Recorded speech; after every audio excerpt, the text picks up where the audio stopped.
Keeping it real, keeping it real. Keeping it real, keeping it real. Keeping it real with Reverend Laura. Now, I was recently reading an article about how fear changes our brains and how when we face our fears, we can actually heal our brains and our bodies and our lives.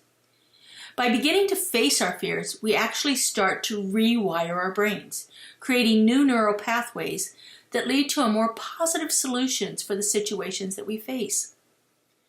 When fear was at one time our go-to response, this remapping of our neural pathways allows us to find other, more proactive responses to difficult situations. The part of our brain that controls our fears is the amygdala. And when we are able to face our fears, to meet the situation head on, and survive the situation, we begin to slowly teach our amygdala that we don't have to let the fear and anxiety be our go-to response. You know, this reminds me of the time spent with my niece and nephews. I've never been a mother, but I have participated in the mothering of these wonderful people that I'm so blessed to have in my life. And I've been blessed to be a part of their lives as they were growing up. And one of the things that frequently happens to children is that they become afraid of things that they can't see, that are in their rooms, things under their bed or in the closet.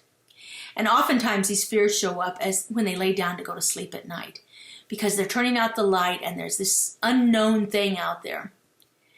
And so what I learned when I was with my niece and nephews was to explore these things that were frightening the children. Sometimes this meant I got down on my hands and knees with them and I lifted up the blankets and I looked under the edge of the bed just to prove that there was nothing under there, nothing going on at all. Sometimes it was opening up the closet door and turning on the light to show them that there was nothing in there to be afraid of either. This gentle and gradual reassurance that there is nothing to be afraid of trained them not to be in fear of those things. They quickly got over this idea that something was under the bed going to get them. You know, in the same way, we can train our brains gradually and gently and kindly and lovingly to not be afraid of those anticipated, yet seldom real, fears. But when we would rather avoid them, when we're afraid to look under the bed or open the closet door, we're training our brains to be afraid. And so, as always with everything in life, we have a choice.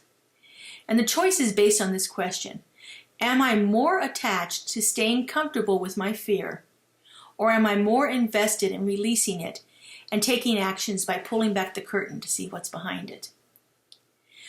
What am I more attached to? Do I really prefer to stay in this thing that I'm familiar with, in this fear, because I know what it is? Or would I rather release it? The question then becomes, what would I rather strengthen? Would I rather strengthen my fear in the unknown, or my faith in what is real and true and will actually lead me to freedom? Keeping it real with Reverend Laura.